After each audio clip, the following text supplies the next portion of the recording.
Muy buenos días, hermanos.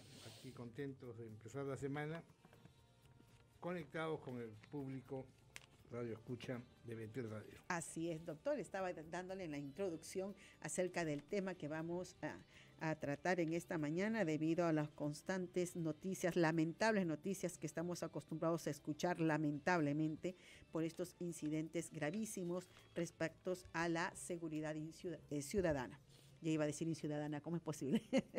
Doctor, pero ¿qué le parece si antes de entrar de lleno en este tema central de esta mañana, qué nos tiene usted en el segmento Derechos de Familia? Derechos de la familia.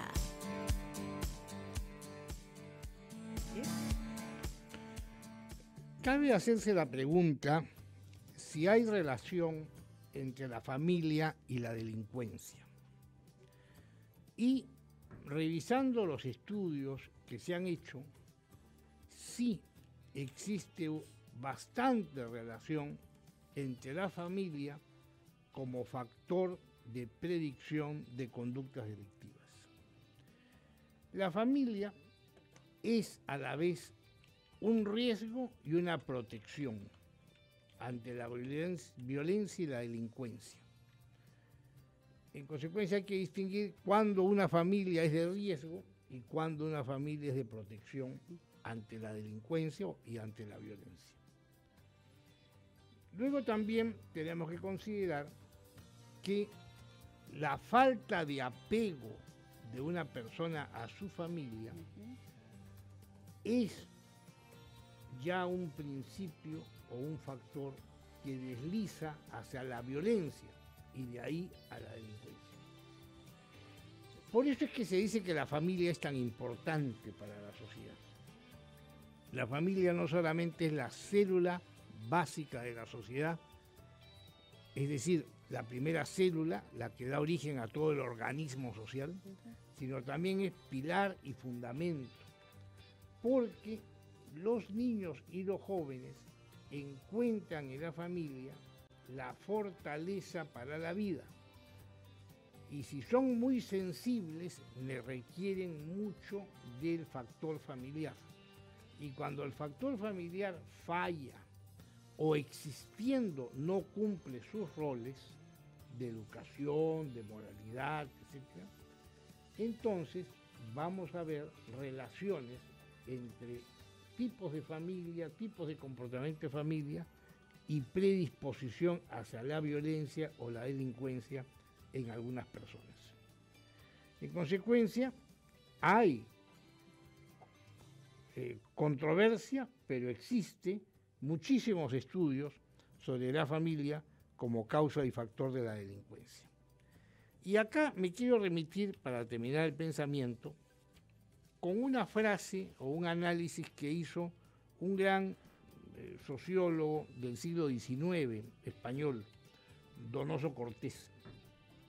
Donoso Cortés explicaba que en las sociedades la tranquilidad o la violencia se mide por dos termómetros. El termómetro de la religiosidad o el termómetro de la represión.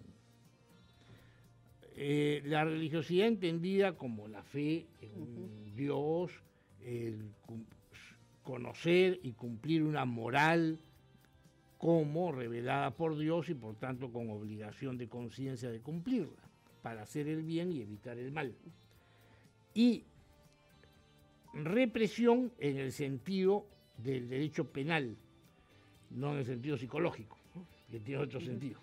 La represión en el sentido del derecho penal es moderar los excesos a través del uso de la fuerza.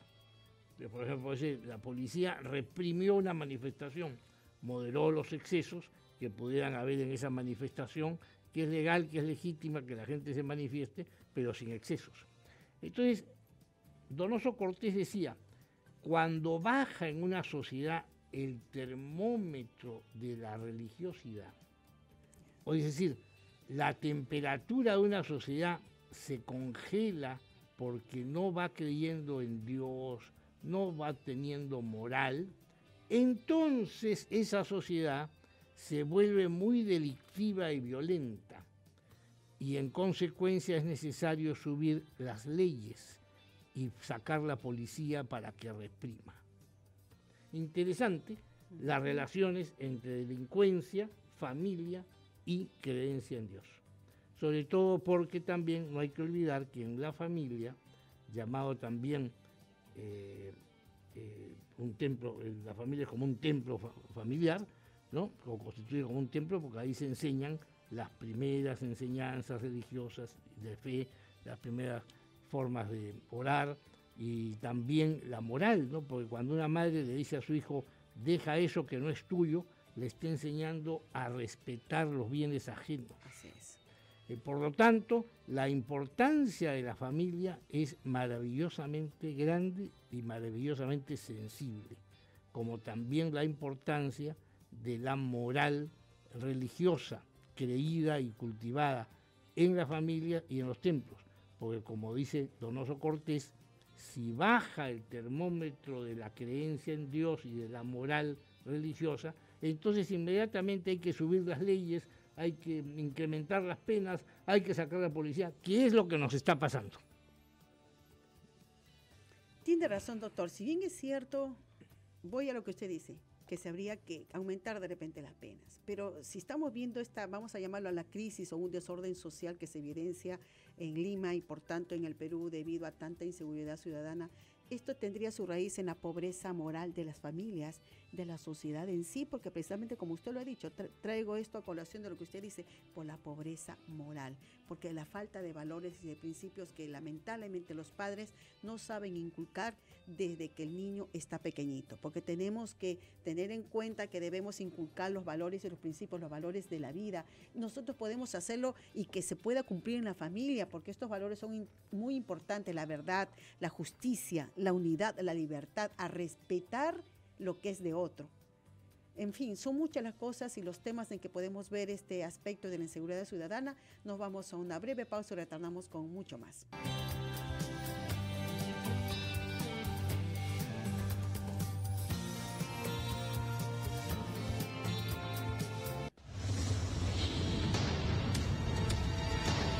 Salió en defensa de su enamorada en pleno asalto y los delincuentes no dudaron en disparar a matar.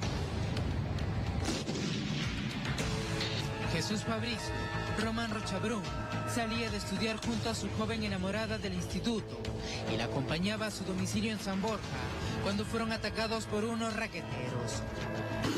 La reacción natural de él como un joven, ¿no? Valiente, muy dedicado a su estudio, ¿no? Ha sido pues la de contrarrestar pues esa agresión, ¿no? Por una forma instintiva, ¿no? Lamentablemente pues el resultado ha sido pues lo que estamos viviendo, ¿no? El ataque fue en la cuadra 2 de la calle Bartolomé Bermejo en San Borja. El estudiante de 18 años de edad recibió un impacto de bala que ingresó por la zona izquierda de la cabeza, alojándose en la parte occidental derecha.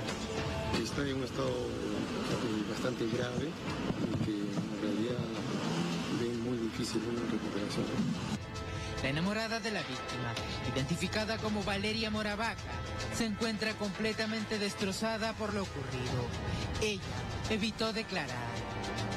Jesús Fabricio se encontraba toda la madrugada con un respirador artificial en la unidad de cuidados intensivos de una clínica local, batallando por salvar su vida, pero su cuerpo no resistió más y murió.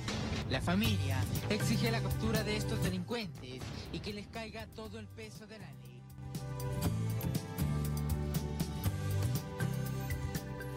Doctor, qué lamentable. Esa es una de las tantas noticias que estamos acostumbrados a escuchar cada mañana de tanta inseguridad. ¿Qué nos dice al respecto? Bueno, lamentablemente acá es un conjunto de individualidades. O sea, nosotros no estamos invadidos por una masa de personas que está sembrando la violencia y el delito en nuestra sociedad. De diversos sitios, de diversos distritos, de diversas ciudades, de diversas familias, están saliendo personas, individuos que hacen violencia y que cometen delitos.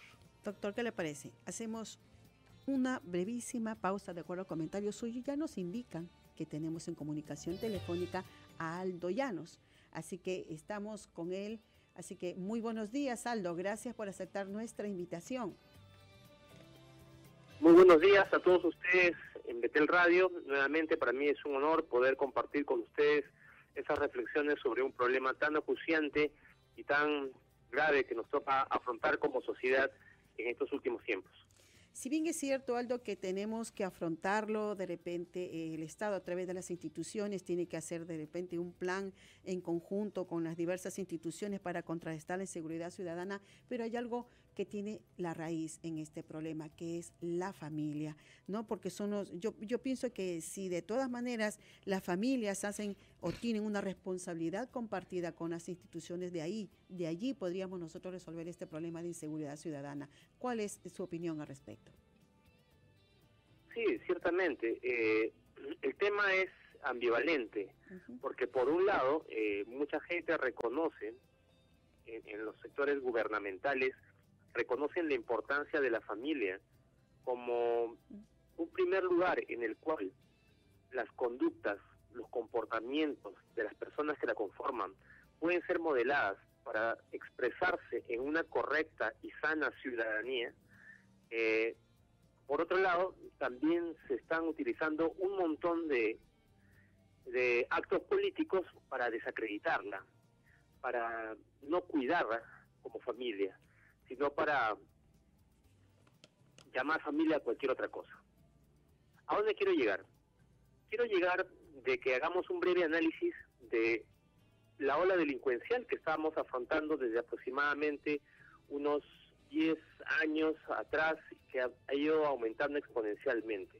Si nos damos cuenta del perfil de las personas que están siendo capturadas y que están siendo buscadas, tienen 3 rasgos característicos. El primero es, han empezado a una temprana edad a delinquir. Es el primer rasgo característico. Por ejemplo, vemos sicarios, vemos gente que atrapan en la televisión, cuyas edades están entre los 19, 20 y 21 años, y siempre estamos encontrando en los últimos años a menores de edad. Eso es el primer rasgo. El segundo rasgo es que si analizamos las historias de estos criminales que han cobrado cierta notoriedad, vamos a encontrar que vienen de familias disfuncionales o familias que ya se han encontrado en algún tipo de delito previo, es decir, familias que también se dedicaban al robo, al hurto o a la comercialización, microcomercialización de drogas. Eso como segundo punto. Y el tercer punto es una sociedad adormecida de doble mensaje, que por un lado se lamenta el tema de la violencia, pero por el otro lado también la exalta a través de las manifestaciones de la televisión, del cine, de los videojuegos, exalta la violencia. Entonces vemos un doble discurso.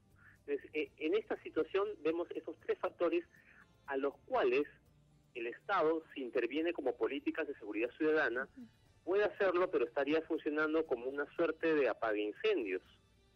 El primer lugar en el cual se debe trabajar y se debe establecer políticas gubernamentales es de protección y de favorecimiento a que las familias se mantengan constituidas, se mantengan unidas y sobre todo se crean los espacios posibles para que puedan ser formadas correctamente, con valores.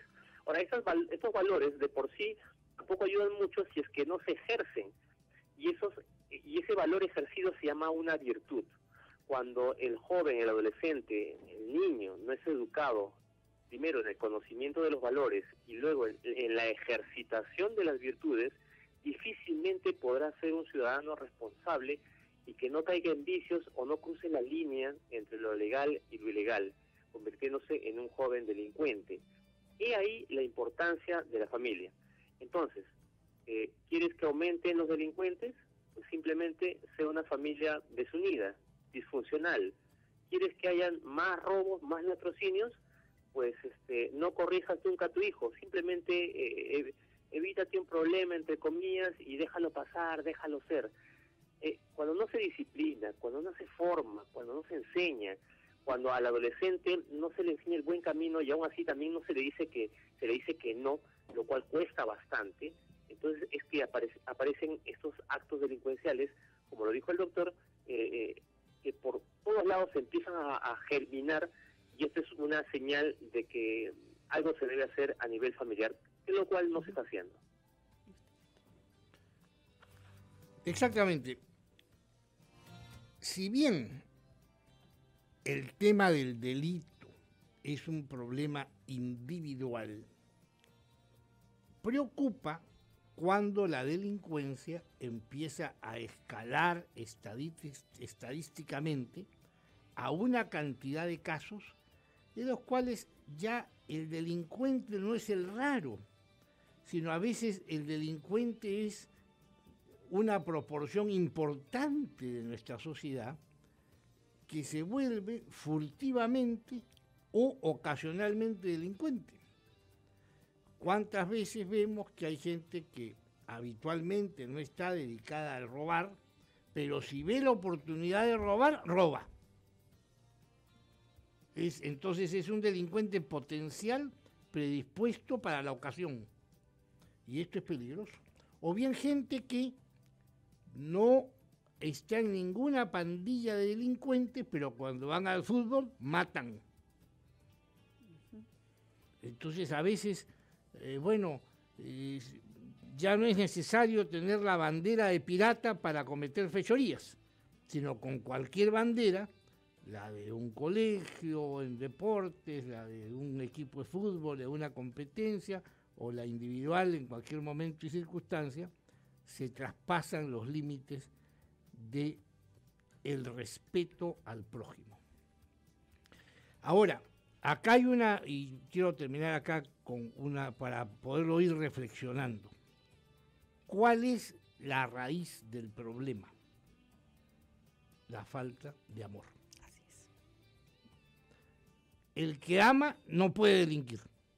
Entonces, hoy día, el sistema y las soluciones no aciertan si no se da un buen diagnóstico. Hay que hacer muchas cosas, pero que al final todas tienen que confluir en restaurar una sociedad de gente que se ame. Bien, Aldo, escuchamos sus conclusiones sobre el tema. Sí, siguiendo la línea del doctor, ciertamente una ciudad virtuosa es una ciudad en la cual cada uno de sus miembros busca el bien del otro en cuanto a otro, y eso obviamente es un sinónimo de amor. Amor es buscar el bien del otro en cuanto a otro. Por lo tanto, el primer y básico estamento social en las cuales se dan estas relaciones de amor es la familia. Y nuevamente, pues, no se trata tampoco de colocar más penas, más castigos, construir más cárceles, porque todo esto tiene un sustento familiar.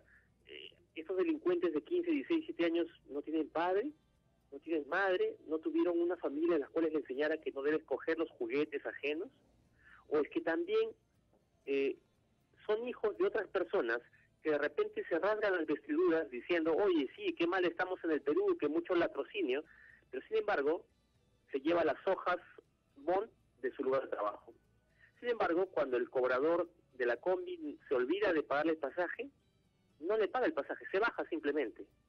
Cuando adultera un poco el peso de su balanza del mercado para ganar un poquito más de dinero a costa de esta pequeña estafa. Ahora, ¿cuánta gente vemos que roba en pequeño lo que más adelante, quién sabe, ¿no? Entonces, este tipo de ambivalencias tienen que parar, y solamente pueden parar si es que se establecen políticas de reconocimiento de la autonomía familiar y se creen los espacios protegidos para que las familias puedan educar en cuanto tal a sus hijos. Muy bien, muchísimas gracias, Aldo, por la participación en el programa. Nosotros nos quedamos aquí con el doctor Tapia para la conclusión de este tema. Doctor. Bien. No podemos hacer regresar a todos al colegio. ¿Cuál es la solución para el adulto que ya terminó su ciclo, ya no es un niño, para que sea guiado por su mamá. Ya no está en el colegio, pero es un adulto que se porta mal, que tiene que corregirse. Para eso, los filósofos ya hablaron, ¿no? Platón decía, la ley es la educación del adulto. Es interesante. A través de, entonces, lo que hay que cumplir son 2 cosas, o 3, para una solución al problema de la violencia en el Perú. Así rapidito. 1, proteger la familia, como lo dice la Constitución, que no se está haciendo. Más bien, justamente, el licenciado Aldo ya nos ha dicho, el Estado es contradictorio, contra la familia. 2, reformar la educación, que en realidad está en una crisis espantosa, la educación peruana. Entonces, ¿para qué hacemos que los niños vayan al sistema educativo si no van a salir bien? Y eso es lo que estamos cosechando en mediocridad y en delincuencia. Y 3, finalmente, hacer buenas leyes y que se respeten por todos. Naturalmente que sí, doctor, ya estamos concluyendo, son 11 de la mañana con 25 minutos, nos queda nada más que despedirnos y si Dios así lo permite, mañana nos estamos escuchando nuevamente a las 11 de la mañana, con permiso. Tips para la familia. La amargura solo envenena y enferma nuestra vida. Sonriamos y disfrutemos de nuestro diario vivir. Recuerda, siempre habrá más de un motivo para estar agradecidos. Sonreír hermosea tu rostro y mantiene tu corazón sano. Esto es Tips para la Familia.